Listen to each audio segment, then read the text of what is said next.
Welcome back to the Michigan Business Beat, brought to you on the Michigan Business Network. Chris Holman here, and we're going to run down to Ann Arbor right now and spend a little time with Paul Krutko. He is the president and CEO of Ann Arbor Spark. And Paul, I want to congratulate you guys. You talk about economic development, and that's bringing money and activity to the area. And you guys have done a marvelous job of straightening this football program up.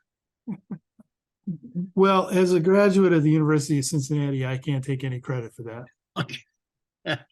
Well, they haven't done a bad job down there either. No, they have not.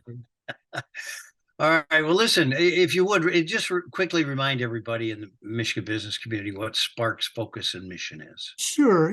Since 2005, we've been the regional public-private academic partnership, primarily serving Ann Arbor, Washtenaw County. And the principal mission at the beginning, and still is the core mission, is how do we take ideas coming out of our university and turn them into companies and grow them to scale.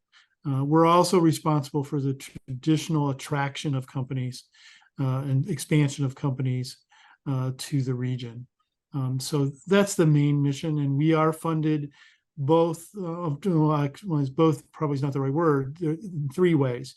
Local government provides resources. We have over 60 private sector partners that provide funding, and then the three academic institutions as well. So we are a true public-private academic partnership. Awesome.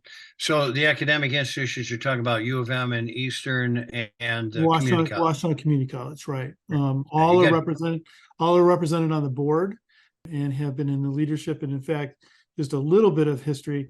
We were founded by Mary Sue Holman. She determined that what was needed to make the Ann Arbor region look like Palo Alto, look like sort of the tech area around MIT, was an outside entity that could help nurture that. And we've been quite successful at doing that over the years. Yeah.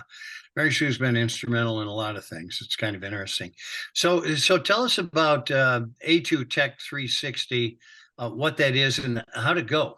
It went very well. So what we decided to do about 6 years ago was highlight the tech company community here in Ann Arbor.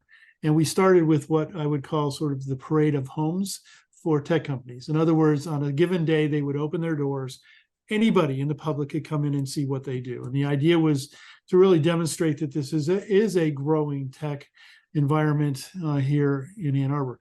That's grown now to a 10-day event. We had 18 separate events on different days. And what's interesting about that, it's not just events that we produce. We produce 7 of them. 11 were produced by partner organizations who put their events inside this.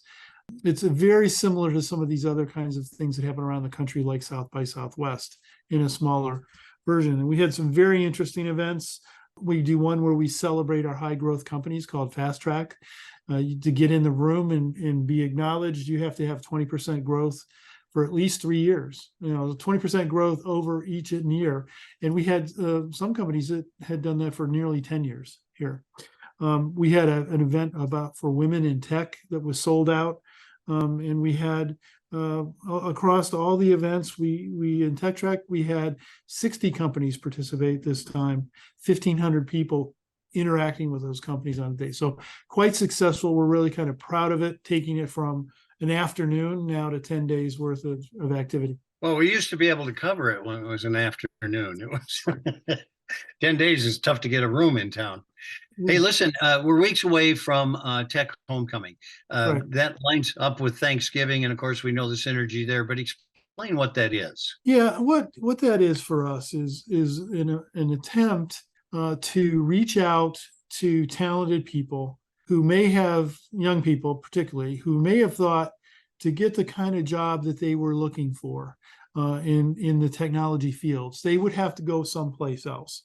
And so what we do, it's kind of a guerrilla marketing. We market to parents and grandparents in the media here that these young people are coming back for Thanksgiving. And what we do is on what is the biggest bar night in Ann Arbor, we're the first stop.